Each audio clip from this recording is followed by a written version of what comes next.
सभी साथियों को जय हिंद, वंदे मातरम, जय श्री राम। तो अपना जो 10th क्लास और 9 10th 11 12th क्लास जो स्कूल जाने वाले स्टूडेंट्स हैं, उनके लिए मैंने जो है ग्रामर का जो अपना एक चैप्टर है टेंस वो स्टार्ट किया था। और पिछले जो वीडियोस मैंने अपलोड किए हैं उसमें मैंने जो है प्रेजेंट कंटिन्यूअस टेंस तक आपको अच्छे से पढ़ा दिया था। और जो एग्जाम पैटर्न के अकॉर्डिंग हमारे जो क्वेश्चन आने वाले हैं उनको भी मैंने समझाया था किस तरह से आपके क्वेश्चन आएंगे। आपको एक सेंटेंस दिया जाएगा और उसमें जो है मेन वर्ब की जो जगह है उसको खाली छोड़ दिया जाएगा स्थान को, और हमें वो स्थान जो है correct form of the verb उसमें फिल करनी है। कौन सी फर्स्ट फॉर्म आएगी, सेकंड फॉर्म आएगी, थर्ड फॉर्म आएगी, आईएनजी फॉर्म आएगी, वो हमें उसमें फिल करनी है। हेल्पिंग वर्ब भी हमें लगानी है। तो इस तरह के क्वेश्चन वहाँ पे आएंगे। इंग्लिश में हमें सेंटेंस दिया जाएगा। प्रेजेंट कंटिन्यूअस टेंस के फिनिश होने के बाद अब नेक्स्ट जो अपना टेंस है वो आ गया है present perfect tense. Present perfect tense ये आप देख सकते हो।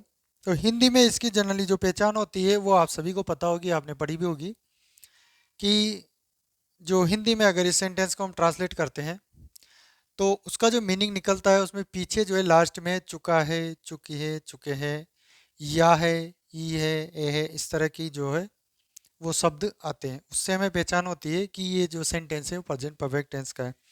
तो देखिए हिंदी में तो क्या होगी इसकी पहचान। हिंदी में तो अपनी पहचान होगी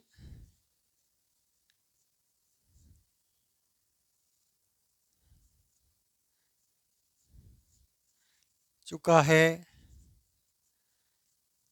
चुकी है,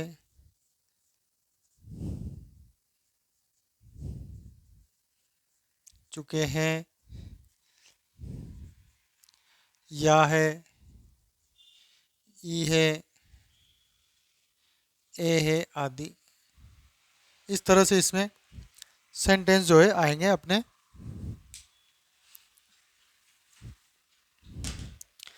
तो सेंटेंस के पीछे ये शब्द आने का क्या मतलब है? ये शब्द आने का मतलब है कि कोई भी काम जो है निकट भविष्य में, बहुत ज़्यादा पुराना नहीं, बहुत ज़्यादा पुराना अगर वो होता है तो वो सेंटेंस भी पास्ट सिंपल में चला जाता है।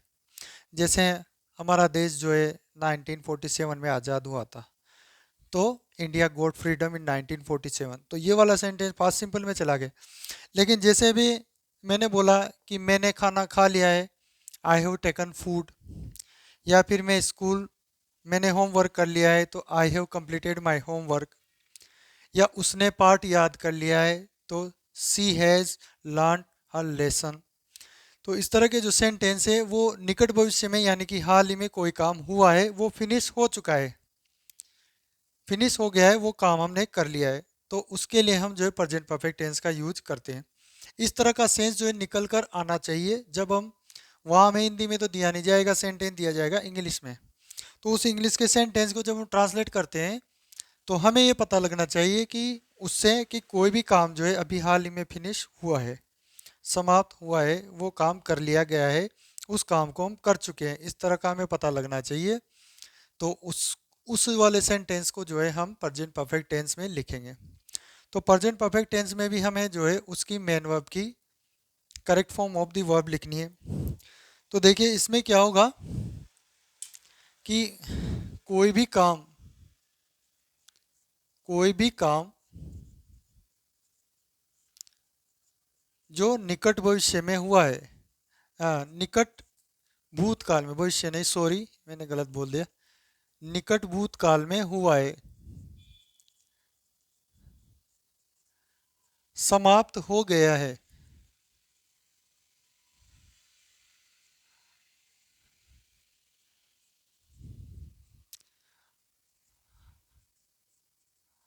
हाल ही में, और वर्तमान से उसका संबंध है,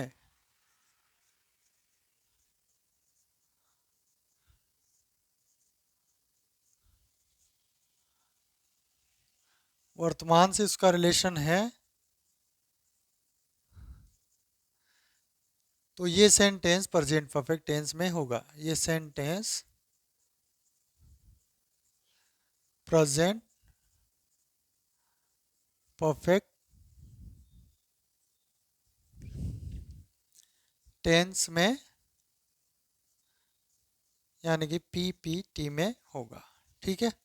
इसको शॉर्ट में लिख दिया मैंने, प्रेजेंट परफेक्ट टेंस पीपीटी में होगा।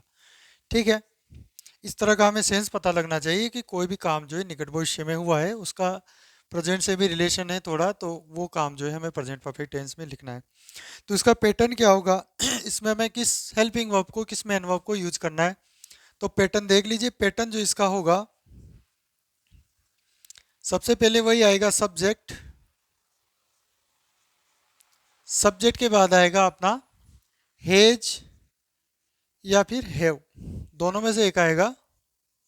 हेज और हैव इसकी हेल्पिंग वर्ब है, तो एज या हैव में से हमें एक को लिखना है। हेज जो है सिंगुलर नाउन के साथ यानी कि एक वचन संज्ञा के साथ, और हैव जो है प्लूरल के साथ जो है आएगा, आई के साथ भी हैव आएगा। ठीक है, और फिर जो है मेन वर्ब की थर्ड फॉर्म हमें यूज करनी है। इसके बाद ऑब्जेक्ट, और ऑब्जेक्ट के बाद जो भी सेंटेंस में बचा हुआ है वो इसमें आएगा। ठीक है, तो देखिए कुछ सेंटेंस में इसके पहले आपको बना के बता देता हूं। जैसे मैंने पौधों को पानी दे दिया है, यानी कि दे चुका हूं। तो इसको हम कैसे लिखेंगे, आई हैव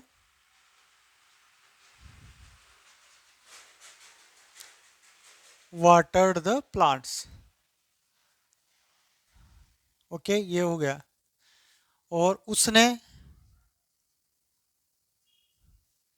अपना वादा निभाया है, उसने अपना वादा निभाया है, ये हो जाएगा सी हैज केप्ट हर प्रॉमिस।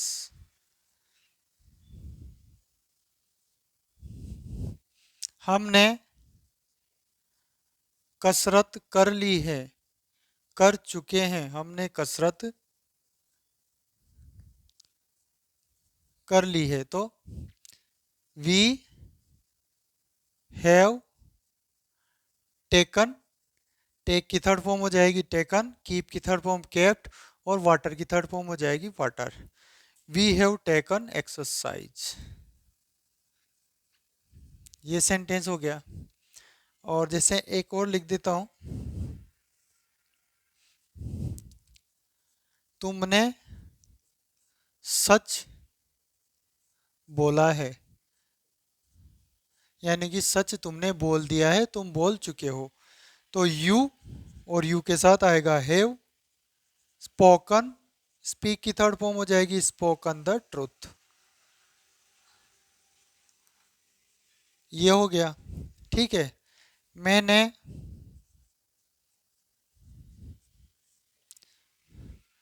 अपने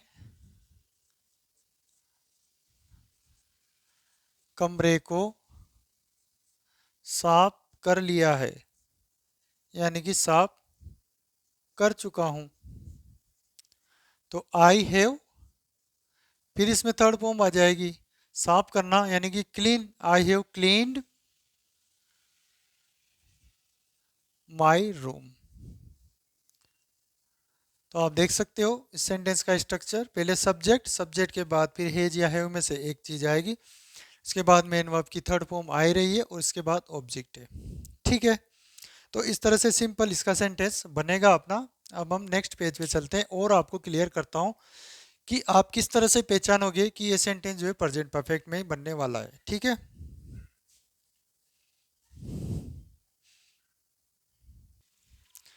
तो देखिए इंग्लिश में हमें सेंटेंस दिया जाएगा, उसकी पहचान के लिए कुछ एडवर्ब्स भी है इसमें, जो एडवर्ब्स भी आप नोट कर लो। जैसे एडवर्ब्स इसमें आएंगे, इसमें आएगा ऑलरेडी, ऑलरेडी का मतलब है पहले ही।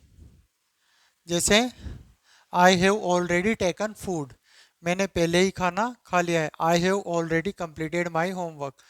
जस्ट, जस्ट मतलब अभी अभी, अभी अभी हाल ही। He has just gone out of my house, वो अभी अभी हमारे घर से गया है। यट, यट का मतलब होता है अभी तक। जैसे she has not studied her lesson yet, अभी तक उसने अपना लेसन, सो फार, सो फार का मतलब ही वही अब तक,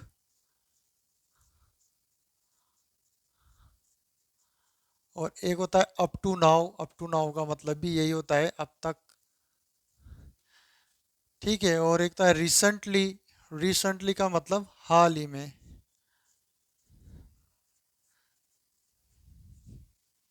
ठीक है। जैसे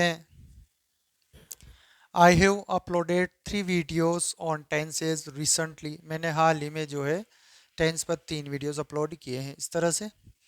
recently, yet, just, never, never का मतलब आप जानते हो कभी नहीं, और एवर का मतलब कभी, है ना।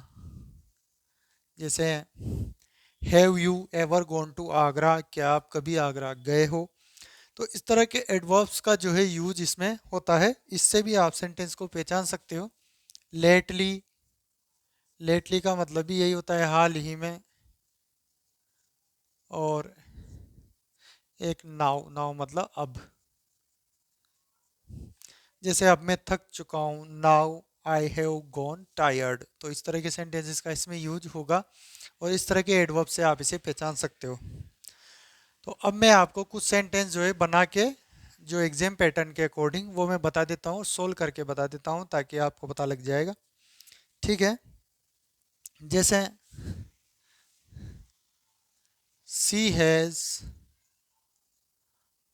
एक मिनट, सी ऑलरेडी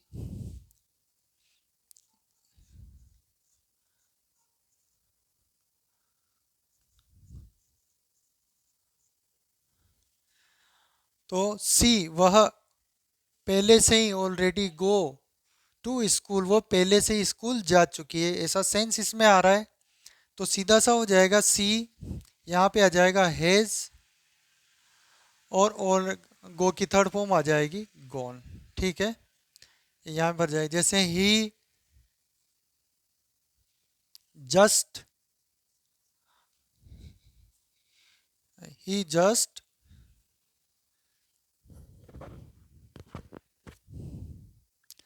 यहाँ पे लिख दिया टॉक,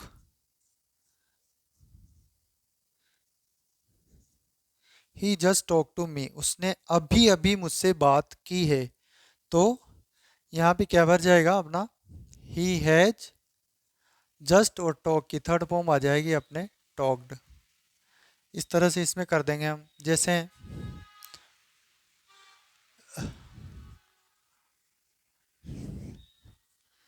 आई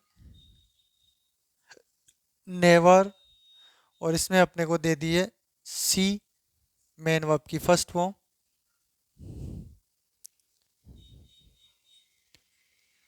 तो यहाँ पे लिखा आई, मैंने, नेवर यानी कभी नहीं, सी यानी देखा, हिम उसे, तो मैंने उसे कभी नहीं देखा है, इस तरह का सेंस आ रहा है सेंटेंस में। तो सीधा सीधा हमें पता लग गया कि प्रेजेंट परफेक्ट टेंस है। तो इसमें हम यहाँ पे भर देंगे I have never seen him, ठीक है। ये जस्ट, ऑलरेडी, नेवर, ये जो एडवर्ब है, ये जस्ट हेल्पिंग वर्ब के बाद में और मेन वर्ब के बीच में आएंगे, ये आपको ध्यान रखना है, ठीक है। जैसे ये यहाँ, और सब्जेक्ट आएगा पहले, सब्जेक्ट के बाद हैज या हैव, और ये जो आएंगे ऑलरेडी, जस्ट,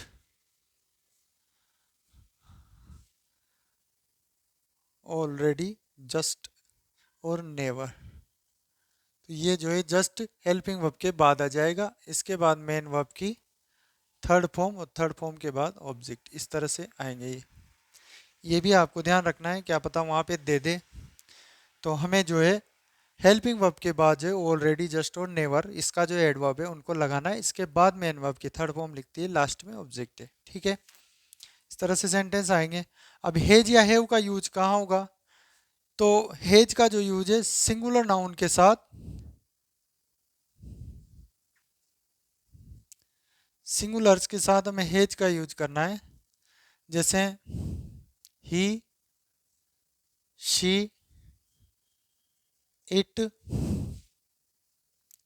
या एक नाम, कोई भी एक नेम हो, दो नहीं, एक हो, एक जने का नाम, उसके साथ तो हमें जैसे इसमें जो है हैज का यूज करना है। लेकिन अगर प्लूरल आ जाता है तो प्लूरल के साथ जो है हमें हैव का यूज करना है। जैसे प्लूरल्स, हैव का यूज करना है। तो जैसे वी आ गया, आई आ गया, यू आ गया, या कोई भी प्लूरल नाउन आ गई, तो हमें फिर जो है हैव का यूज करना है। जैसे टीचर आ जाता है, स्टूडेंट आ जाता है, गर्ल आ जाता है, बॉय आ जाता है, एक का आ जाता है, तो फिर हैज का यूज होगा। लेकिन उसे ही बना दिया प्लूरल, हमने लिख दिया टीचर्स, बॉयज, गर्ल्स, तो फिर वो प्लूरल में चला जाएगा। तो वहां पर हमें हैव का यूज करना है। ठीक है, ये आपके क्लियर हो गया। इसके बाद में दो चार सेंटेंस और बता देता हूँ आपको।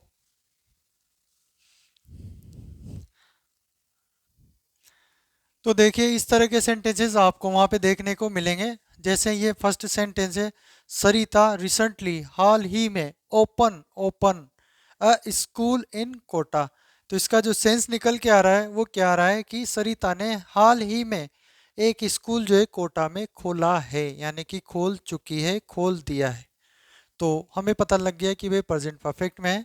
तो हमें सरिता के साथ लगाना है हैज, और ओपन का हमें थर्ड फॉर्म कर देना है ओपन। ठीक है। पवन ऑलरेडी, पहले से ही, कंप्लीट, कंप्लीट कर लिया, हिज होमवर्क, अपना होमवर्क। तो पवन ने पहले से ही अपना होमवर्क कंप्लीट कर लिया या कर चुका है। तो ये सेंस निकल के आ रहा है। तो इससे अपने को यहाँ पे हेज पवन के साथ आ जाएगा, हेज सिंगुलर नाउन के साथ हेज हेल्पिंग वर्ब। इसके बाद आ जाएगा ऑलरेडी अपना एडवर्ब, और कंप्लीट की थंब फॉर्म हो जाएगी कंप्लीटेड। ठीक है। ही नॉट ट्राई, यानी कि प्रयास नहीं करना, टू कॉन्टेक्ट मी, मुझसे कॉन्टेक्ट करना, यट यानी अभी तक। तो इसका सेंस क्या निकल के आया कि उसने अभी तक भी मुझसे कांटेक्ट करने का प्रयास नहीं किया है, नहीं कर चुका है। तो इसका मतलब हमें इसे प्रेजेंट परफेक्ट में लिखना है। तो ही हैज, हैज के बाद आ जाएगा नॉट। जब भी किसी सेंटेंस को हमें निगेटिव बनाना होता है तो हेल्पिंग वर्ब के बाद ही नोट लगाना पड़ता है, ये आपको पता है। और किसी सेंटेंस को हमें इंटरोगेटिव बनाना है तो हेल्पिंग वर्ब को आगे लेके जाना है। यानी हेज या हेव को आगे लगाते हैं, सेंटेंस इंटरोगेटिव हो जाएगा, और हेज या हेव के बाद नोट लगाते हैं, नेगेटिव हो जाएगा। ठीक है। तो जैसे नोट, फिर ट्राई की थर्ड फॉर्म आ जाएगी अपनी ट्राइड, और बाद में जो है to contact me yet. They just, अभी अभी, ओपन, ओपन किया, फायर, उन्होंने अभी अभी फायर ओपन किया, एट अ मिलिट्री बेस।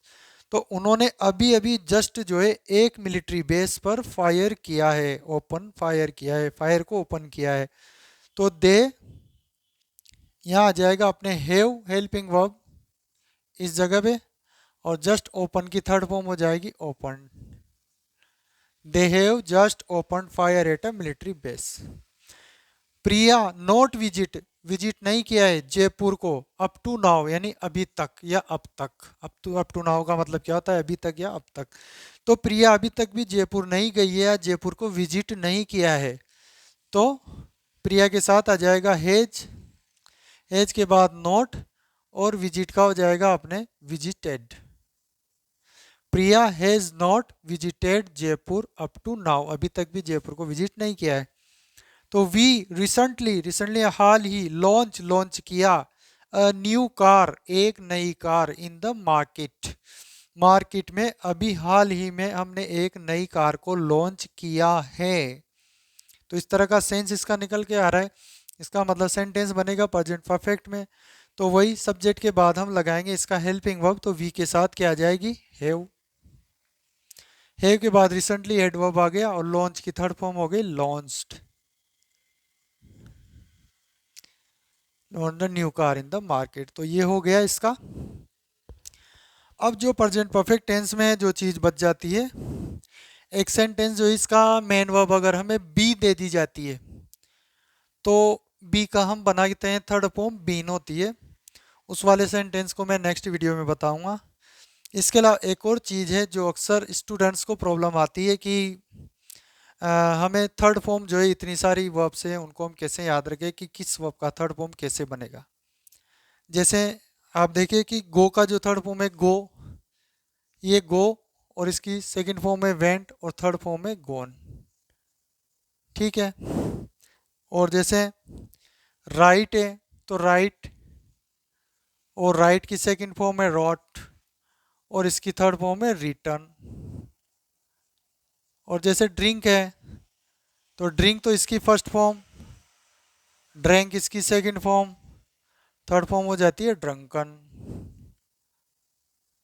तो इस तरह से कई सारी मेन वर्ब्स है, जबकि कुछ वर्ब ज़्यादातर वर्ब्स जो होती है उनके पीछे डी या ईडी लग जाता है, ईडी लगा देते हैं। जैसे कलेक्ट, कलेक्ट की हो जाएगी कलेक्टेड, कॉन्टैक्ट, कॉन्टैक्ट की हो जाएगी कॉन्टैक्टेड, पेंट, पेंट की हो जाएगी पेंटेड। ठीक है। रेंट, रेंट की हो जाएगी रेंटेड। ठीक है। तो क्या है कि इसमें ज़्यादा प्रॉब्लम आती है कि भाई हम इतनी सारी वर्ब्स को कैसे याद रखें। तो इसका सॉल्यूशन भी मैं आपको अगले वीडियो में बताऊंगा। क्या है कि कुछ ही ऐसी वर्ब्स हैं, बहुत कम है, मान के चलिए कि 99 से लेकर 98% तक जितनी भी वर्ब्स हैं वो सारी की सारी ईडी फॉर्म में बनती है, यानी कि सेकंड और थर्ड फॉर्म में हमें ईडी लगा देना है तो वो फॉर्म उसकी थर्ड फॉर्म हो जाएगी। और कुछ ही ऐसी वर्ब्स है गिनी चुनी, 100 150 मान सकते हो आप, जिनको जिनका जो पैटर्न होता है वो इरेगुलर होता है। तो अगर आप ये टोटल इरेगुलर वर्ब्स जितनी भी है, 100 या 150 है, उनको अगर आप ढंग से याद कर लेते हो, रट लेते हो, तो बाकी आपको सारी की सारी जितनी भी मेन वर्ब्स है उनको सेकंड और थर्ड फॉर्म बनाने के लिए केवल ईडी का यूज करना है। और थर्ड फॉर्म आपको जो है पैसिव कंस्ट्रक्शन जो आपके टॉपिक है उसमें भी काम आएगी। और डायरेक्ट इनडायरेक्ट है तो वहाँ भी आपको थर्ड फॉर्म बनानी होगी। फर्स्ट फॉर्म आपको दिया होगा, थर्ड आपको बनानी है, सेकंड आपको दिया है, थर्ड आपको बनानी है, तो वहाँ भी आपके काम आएगा। तो उस चीज़ को मैं अलग से वीडियो बनाऊंगा कि किस तरह से हम कौन सी वर्ब को थर्ड फॉर्म में कैसे चेंज करना है और कौन कौन सी हमारी इरेगुलर वर्ब्स है, इनकी एक लिस्ट में आपको प्रोवाइड करवा दूंगा। उसको आपको ढंग से देख लेना है, पढ़ लेना है, याद कर लेना है। इसके बाद आपको कुछ नहीं देखना है, सीधा ईडी लगाया सेकंड और थर्ड फॉर्म बन जाएगी। ठीक। इसके अलावा एक और चीज़ है, बी का यूज जो मैं बता रहा था वो, और इसके अलावा प्रेजेंट परफेक्ट टेंस में आगे भी आती है, इसमें भी क्या है फोर सिंस का यूज होता है। उसको लेकर मैं अलग वीडियो बनाऊंगा ताकि क्या है ये वीडियो ज़्यादा लंबा हो जाएगा अदरवाइज। तो आज के लिए इतना ही, और आशा करता हूँ कि आपको वीडियो पसंद आएगा ज़रूर ये। And thanks a lot to all of you, to all my brothers and sisters for watching this video and giving your precious time to watch this video. And see you again in the next video with a new topic. No, with no, नए topic के साथ नहीं, बल्कि नए अपन chapter के साथ, नया जो इसका पार्ट बच गया है उसके साथ में नेक्स्ट वीडियो में जो है आपको वीडियो बना दूंगा। सभी को बहुत बहुत एक बार फिर से बहुत बहुत धन्यवाद। जय हिंद।